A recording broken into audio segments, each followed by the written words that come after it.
my name is Elizabeth Winfield. I am 18 years old and I am a senior in high school at Pennsville Memorial.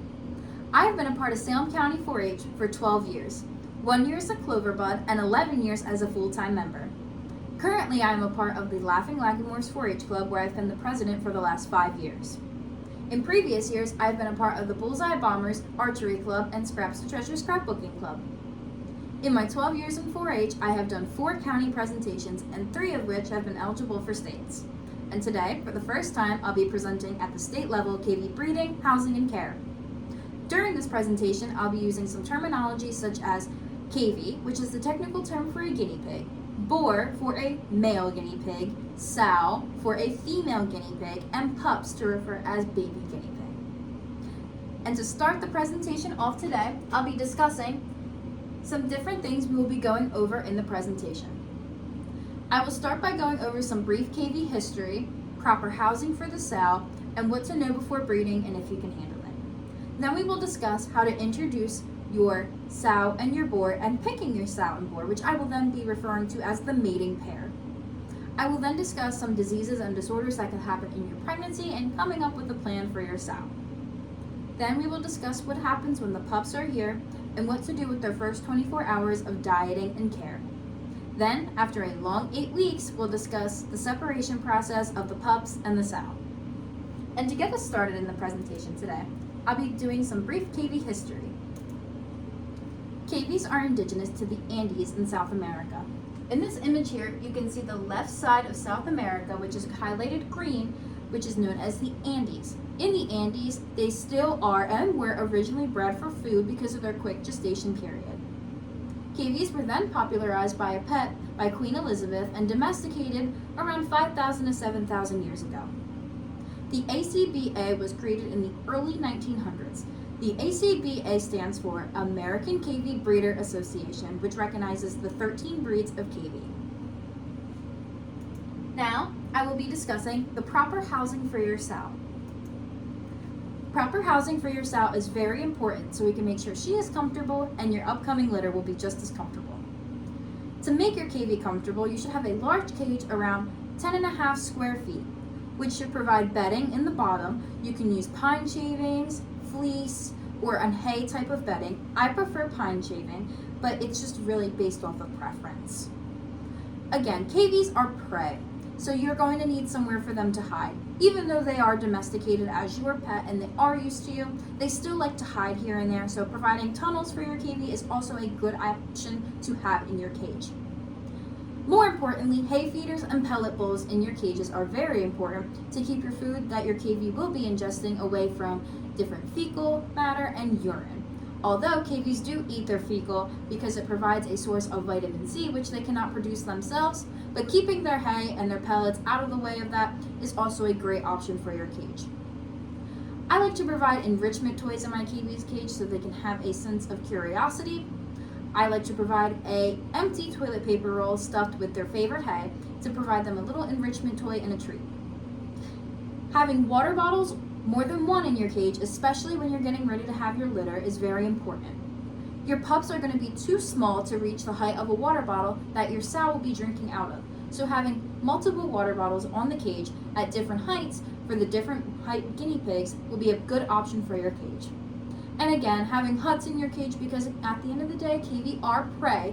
Though they are domesticated as pets, they are still prey, so they do like to hide. So providing hay, pellets, water bowls, huts, tunnels, and different enrichment toys in your cage are all things that you can use to get your cavy comfortable to her new environment.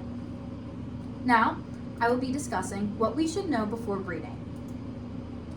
So a sow's gestation period, which is the term in which she is pregnant, will last between 59 to 72 days. Litter sizes can consist of 2 to 4 pups. Again, pups are the baby cavy. Pups are born relatively well developed at birth. They'll be fully furred, their eyes will be open, and they will be equipped with all 20 of their teeth. Newborn pups should weigh between 70 to 115 grams, which is similar to 1 stick of butter. Pups from small litters can be bigger compared to bigger litters with smaller pups. So with your small pups, they might be that small because of the growing size within your sow's womb. So if I have all 4 of my pups, they're going to be a lot smaller compared to a litter of 2 pups, where those sows' uteruses will be forming these babies, and they're not going to be as big if there's bigger litters, or they'll be smaller because they'll have more room to grow with your smaller litters. And at the end of the day, in your long 8 weeks, your pups can be rehomed and separated from the sow. Now, I will be discussing picking and introducing your mating pair. Your sow should be under 1 year old and at least 4 months to have her first litter. This is very important because, as you can see here, it will cause a very narrow pelvic canal, which can lead to complications at birth. Your sow should be at least 22 ounces, and she will be able to breed for another 3 to 4 years if healthy. If she's not healthy, I would not suggest breeding because, again, could lead to more complications at birth. If your sow is overweight, this could also lead to complications at birthing time, or it could lead to a lazy mother and signs of neglect with your pups. You should also be looking at your pedigree for both your sow and your boar. So a pedigree is your pet's family tree. So if you get a pet from, say, a pet store, and you also get another pet store, and you buy 2 cavies from 2 different pet stores, they may be coming from the same breeder. So asking your pet store or getting your cavies from a breeder and using different breeders will be a good idea, so we're not breeding within the same pedigree. If we are breeding for fun, then it won't be important, but if we are breeding for proper color we will also be looking at the Standard of Perfections book. In the back of the book, there is a section for cavies, which they should follow the different standards in which their breed has to provide good show table etiquette and lots of good scoring in your color and your breed based off the standard. For your boar, he should be at least 8 weeks old to breed. And he can breed for another 4 to 5 years, again, if healthy. And like we discussed earlier, pedigree and color are very important. Now, once you have your mating pair picked out, you need to introduce the pair. You would start by putting them in a neutral scented area, somewhere where they have never been before. I recommend a bathtub, because your cavies have really never been in your bathtub. It's a bowl shaped, so they can't run, and it's easier for you to see them. Watching for signs of aggression in case your cavies do not get along, and having extra help just in case they don't get along. The more hands, the better. Now, I will be discussing pregnancy complications and coming up with a plan for your sow. Some different pregnancy complications are pregnancy toxemia, which occurs in pregnant or lactating cavies. This can happen when the cavie is overweight or due to large litter sizes. It can make the mother a lazy mother and lead to signs of neglect in your pups. Another complication is dystocia, which is difficulty giving birth. This can be caused by large fetuses, a narrow pelvic canal, and signs can include straining and uterine bleeding. Like I said in the last slide, it's very important to make sure that we are breeding at the proper age so we can stay away from dystocia and not deal with the narrow pelvic canal.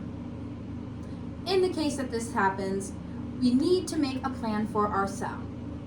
So knowing a small animal veterinarian or an emergency hospital that has a small animal veterinarian, because not a lot of animal hospitals do. So having one on hand is very important. Making sure you have reliable transportation in case of this, because this could be a life or death situation for your sow. Keeping track of normal behaviors and irregular behaviors to inform the vet.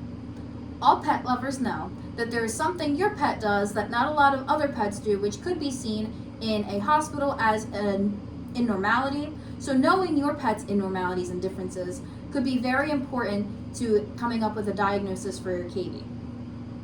Keeping all your information, such as records or any sorts of pedigrees that you might have on paper, keeping this all in a binder, safe somewhere that's easy to grab and go with your reliable transportation to your small animal veterinarian in case of any of these birthing complications. Now, I'll be discussing what happens when your pups are delivered and what should we do. So now that your pups are delivered, you would want to remove the placenta from the cage. The mother might eat some of the placenta because cavies cannot provide their own vitamin C. Their body will not make it. So you have to give them sources of vitamin C.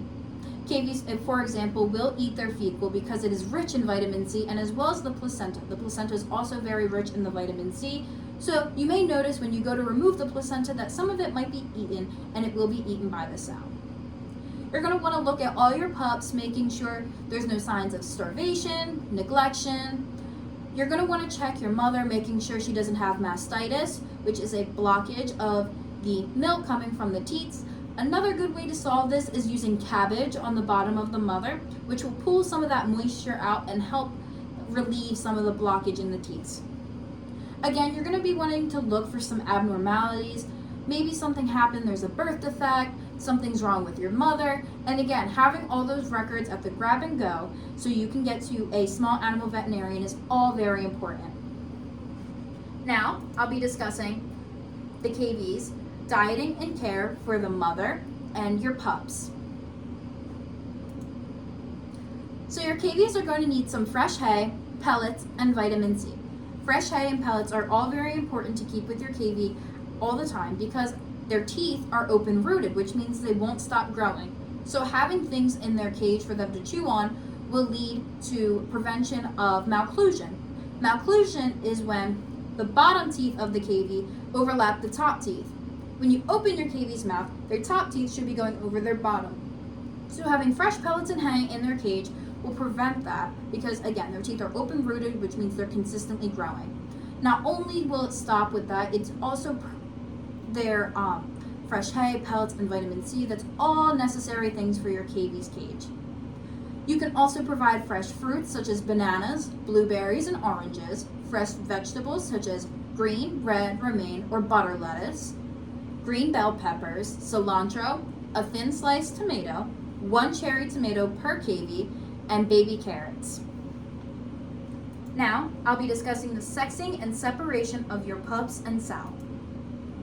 So you should come up with a plan. If you plan to keep all of the litter, you should have 2 cages. You should have one for your sow and her sow babies, and then you should have another cage for your boar and all his children. So, coming up with a plan and making sure if you're either keeping them, have your boars in one cage, your sow in another cage, or if you're selling them, making sure you still keep them separated because they will reproduce within the same litter, and that is some very sticky situation that you would like to avoid in breeding. So having a plan to separate your sow and your boar are very important if you plan to keep them or if you plan to sell them. So you should know how to sex your Cavy, which is a difficult thing when you are an inexperienced small animal lover. So sexing your Cavy can be a little bit difficult if you are inexperienced, so a male should be shaped like a lowercase I. As you can see here, it'll be the penis and the scrotal will go down, and that will make your lowercase I shape. Now your sow, on the other hand, will make a Y shape. Right here, the perennial sac and the urethral orifice will make a Y shape, creating that separation between your sow and your boar. And it can be a little bit difficult to notice at first if you are inexperienced. So either if you are inexperienced in breeding, having someone who is experienced in sexing and separation is a good idea to have at the ready.